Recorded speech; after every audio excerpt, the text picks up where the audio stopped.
This is MIcornus Phokane, the leader and the founder of Church Governance Solutions. And today I want to speak about how to deliver a sermon that is clear and sound.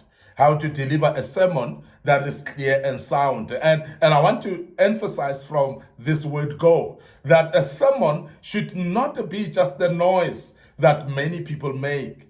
Because there are people that think that a sermon is the noise that they make. And we want to say that a sermon should not be just the noise. It must be clear and sound. And to make it clear and sound, you have to plan in advance to make sure that you are clear and sound from the word go. And if you are not planning to become clear and sound, you will surely not become clear and sound. Remember, the most important thing about a sermon is for people to be able to hear and take that sermon and apply it in their lives.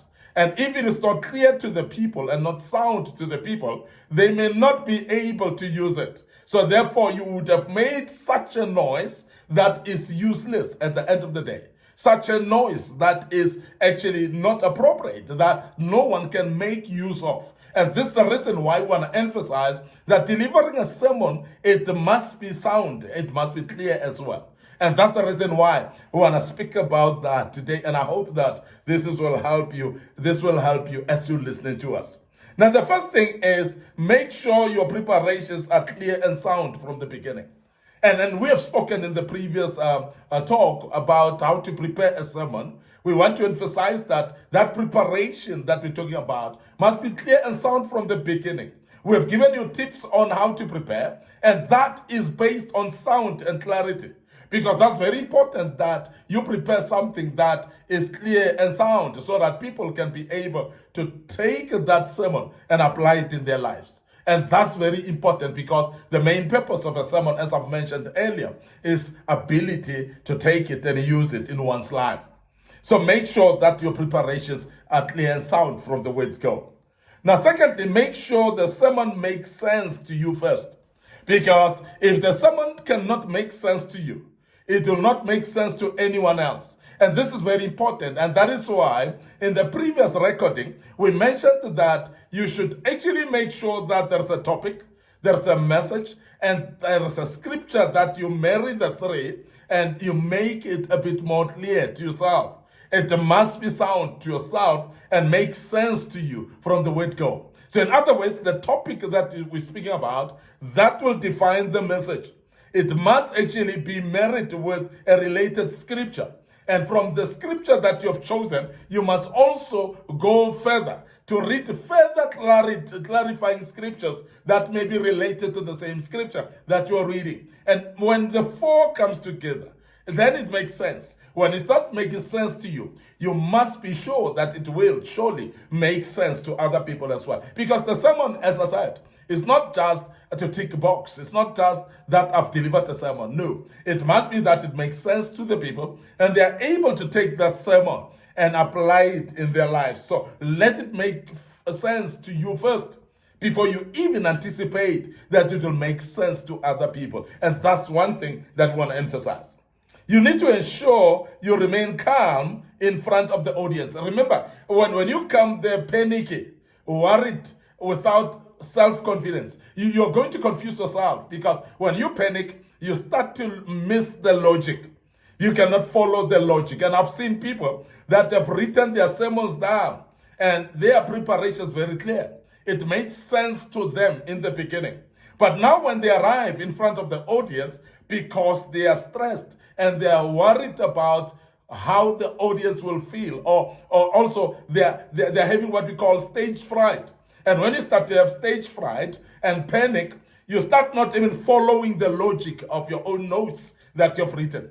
And that becomes a bit suicidal because you are actually going to confuse yourself. From the word go, when you start to confuse yourself, you're confusing the whole audience as well. And the more you are actually not making sense, the more you panic more. And the more you lose confidence as well. And you might not be able to deliver the sermon clearly. And want to emphasize that because it's very important that you ensure that you remain calm. And somebody might say, how do I remain calm? The first thing that I always advise people to do is actually don't think that people think that you are not prepared. because your preparation should actually build a self-confidence. Secondly, when you are ministering to the people, so don't focus on the whole audience. So please pick up individuals that are responding well to your sermon. And those people that are responding well, one, they're going to boost your confidence. Number two, it's going to make you feel that you are delivering something sensible. And as you focus on those few people that are listening to you more attentively, and they're responding positively to your sermon, those type of people will actually carry you through the sermon. So you don't need to look at the whole big audience and start worrying about, wow, so many people listening to me. You'll start panicking and never remain calm. We are saying remain calm, but the remaining calm is always very easy when you don't focus on the whole big audience. You're able to pick up some few people that will applaud you, those people that appreciate the message or the sermon that you're delivering. The other thing is try to remain yourself and never imitate others. Because the problem that we have in sermons is because some of the younger preachers, people that are still learning to minister, they focus on imitating other people. And we always say, as Church Governance Solutions, there's nothing wrong. If you are imitating somebody, is you are learning. But you must get to a point where you grow or overgrow the level of imitating and become yourself. Because the more you become yourself, the more you become authentic. And authentic self will deliver a better sermon than you imitating somebody. And I've seen people that will imitate people even in mannerism. They'll imitate people even on the commas and the full stops of the messages. And they will actually take a sermon of someone and deliver it just as it is, with all the commas and the punctuation marks actually that are within that sermon. And when you do that, you can do that in the beginning while you're still learning. But we want to urge you to overgrow that and more become very authentic, because when you become the authentic self, it becomes more meaningful to the people that you're delivering sermons to. And they actually start learning your style of delivering a sermon, and they are starting to enjoy the style. Remember, most of the time, people choose types of preachers that they can hear based on personalities and styles of delivering sermons, but the authentic self becomes there in play, because when somebody is actually authentic themselves, they are able to deliver a sermon that is more clearly, and that is actually liked by people, and people can hear you more better when you become authentic. So please, as you learn, you might imitate, but please overgrow the stage of imitating and move out of imitating and become the authentic self and be yourself as you do. Avoid to be under pressure to impress people, because when you deliver a sermon, it should not be that you want to impress people. And I've had ministers and preachers that want to impress people with the type of language that they're delivering with. And they will come with Greek language, and they will come with Hebrew language, and so on, even to an extent that they themselves confuse themselves. It is very good to bring the original text through Greek and Hebrew interpretation, but it must be appropriate. And there are those people that actually dwell on this until they confuse themselves. And when you start to confuse yourself, I've said earlier that the audience will be confused as well. So please make sure that you're not under pressure to impress. Don't come with bombastic language or bombastic terms that are even confusing yourself. So you need to become more clear and more direct and more simple, actually, and understandable. Because sometimes we are trying to impress, then we confuse ourselves with big words and bombastic words that we're trying to impress people that we can preach better. And it's not necessary. Be yourself. Be your authentic self, and as you become authentic self, as I said, there will be people that would love that style that you deliver a sermon with without impressing anybody, and that will actually help you. Don't be actually under pressure to impress people. Do not be desperate to deliver revelations either. After all, there's nothing like revelations.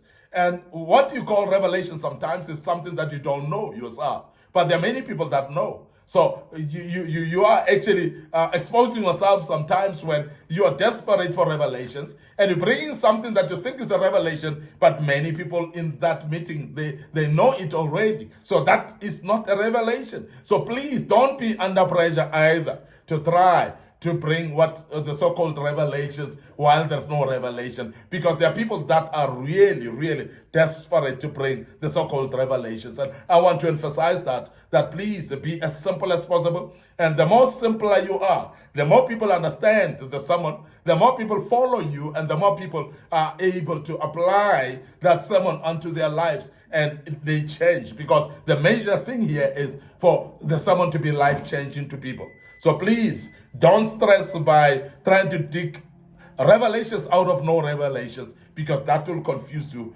ultimately at the end of the day. So also strive to be clear and audible, that just to scream and making noise. And I've said this in the beginning, that sermon delivering is not the noise that you make, it's the clarity that you come with, and the simplicity of that sermon as well. And the more simple and less noisy you are, and audible to the people, the more it is impactful to the lives of the people as well. So be audible and aim for being audible. And sometimes I always advise people that if you are using a microphone that makes noise, and if your voice can be actually more audible than the microphone, put the microphone aside. So please speak with your own voice, audible, so that you can be able to be heard by the people, and the people can take that sermon and apply it in their lives and use it. Because that's the ultimate, by the way, at the end of the day. It's very, very important. Don't scream. Please contain your voice. Make sure that you're audible enough. And because you're screaming may actually distract the people, and they may not even be able to hear what you are saying because you're screaming a bit too loud. So make sure you are always scripturally correct without fail, because when you are confusing scriptures in your sermon, you're confusing the people. When you preach out of context, you are confusing the people. And therefore, you must make sure that the scriptures are quoted right, they are read right, they are interpreted right as well, and they are in context as well, that you're quoting them. And this is very important that we emphasize that. And I want to end up here today, your host, MIcornus Phokane.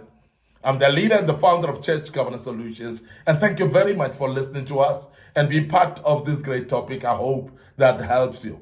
Before we check out right now, we want to remind you of our social media platforms. Our Facebook page is Church Governance Solution.